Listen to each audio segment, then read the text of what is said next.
The 8 most common leadership styles and how to find your own. Written by Braden, Becker. A good leader always. A good leader should always. How you finish that sentence could reveal a lot about your leadership style. Leadership is a fluid practice. We are always changing and improving the way in which we help our direct reports and the company grow. And the longer we lead, the more likely we will change the way we choose to complete the sentence above. But in order to become better leaders tomorrow, we need to know where we stand today. To help you understand the impact each type of leader has on a company, I will explain 8 of the most common types of leadership styles in play today and how effective they are. So, let's discuss about types of leadership styles. Number 1, democratic leadership. Number 2, autocratic leadership. Number 3, laissez-faire leadership. Number 4, strategic leadership. Number 5, transformational leadership. Number 6, transactional leadership. Number 7, coach style leadership. Number 8, bureaucratic leadership.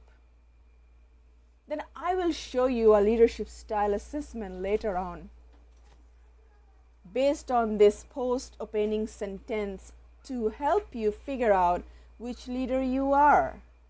Number 1, democratic leader, commonly effective. Democratic leadership is exactly what it sounds like.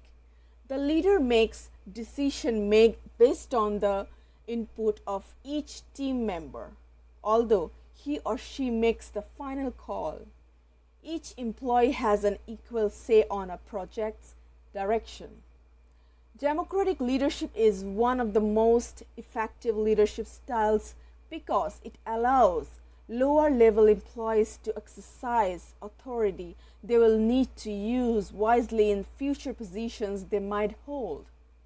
It also resembles how decisions can be made in company board meetings.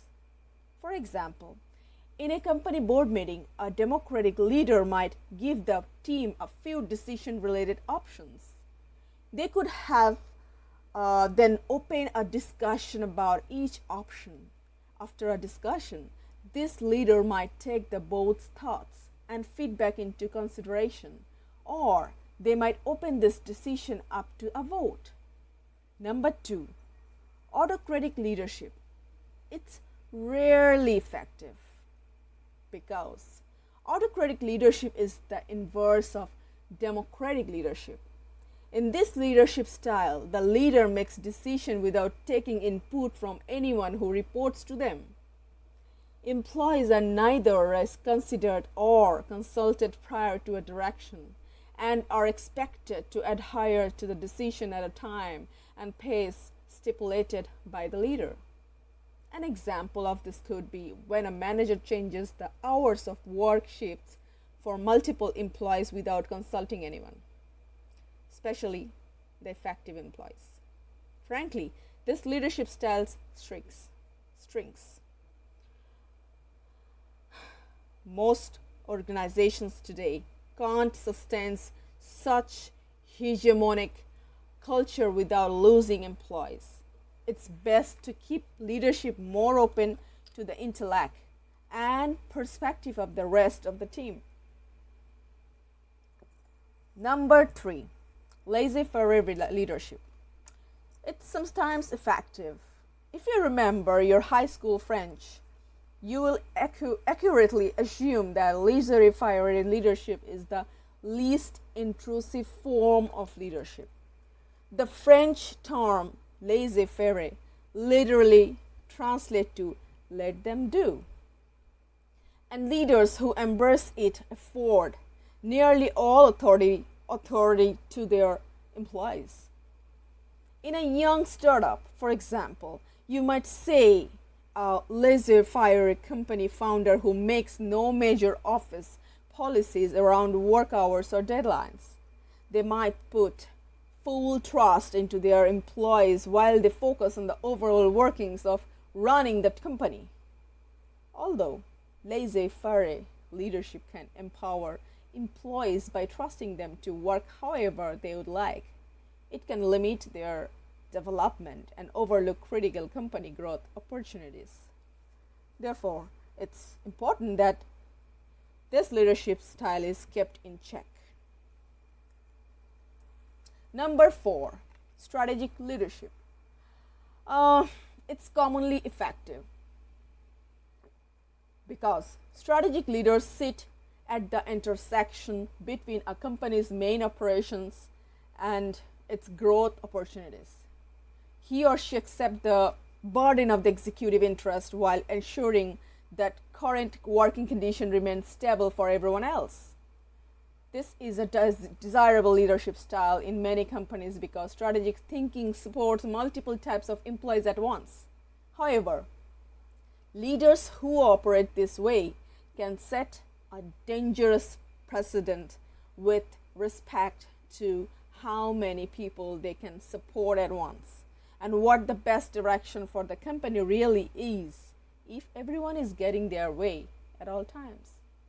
Number 5, transformational leadership. Sometimes it's effective.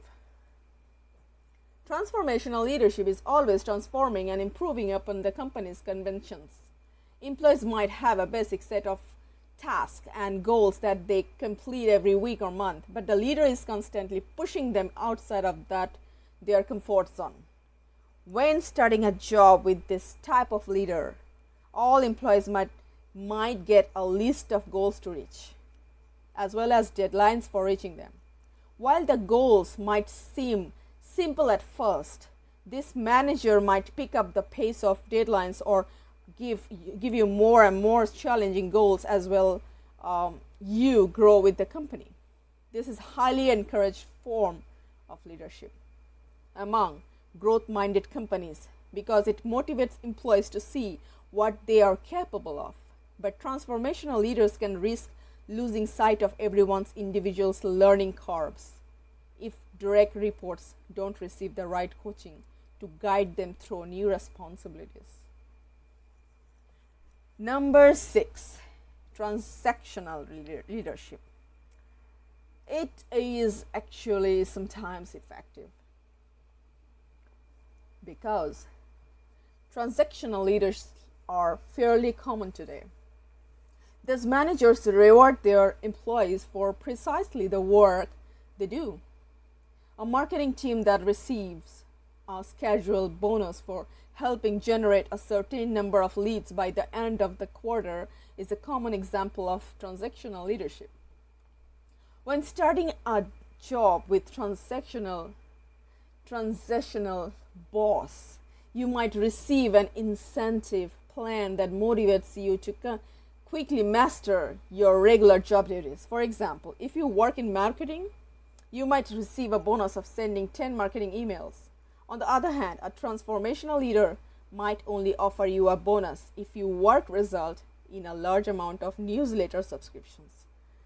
Transactional leadership helps establish roles and responsibilities for each employee, but it can also encourage bare minimum work if employees know how much their effort is worth all the time. This leadership style can use incentive programs to motivate employees, but they should be consistent with the company's goal and used in addition to unscheduled gesture of appreciation. Number 7, coach style leadership. Similarly to a sports team coach, this leader focuses on identifying and nurturing the individual strength of each member on his or her team. They also focus on strategies that will enable their team work better together. This style offers strong similarities to strategic and democratic leadership, but puts more emphasis on the growth and success of individual employees. A manager with this leadership style might help employees improve on their strength by giving them new tasks to try, offering them guidance, or meeting to discuss constructive feedback. Number 8, bureaucratic leadership. It's rarely effective because this kind of leaders go by the books. This style of leadership might listen and consider the input of employees, unlike autocratic leadership, but the leader tend to reject an employee's input if it conflicts with company policy or past practices. You may run into bureaucratic leader as a larger, older, traditional company. At this companies, when a colleagues or employee proposes a strong strategy that seems new or non-traditional, bureaucratic leaders may reject it. Their resistance might be because the company has already been successful with current processes, and try something new could waste time or resources if it doesn't work.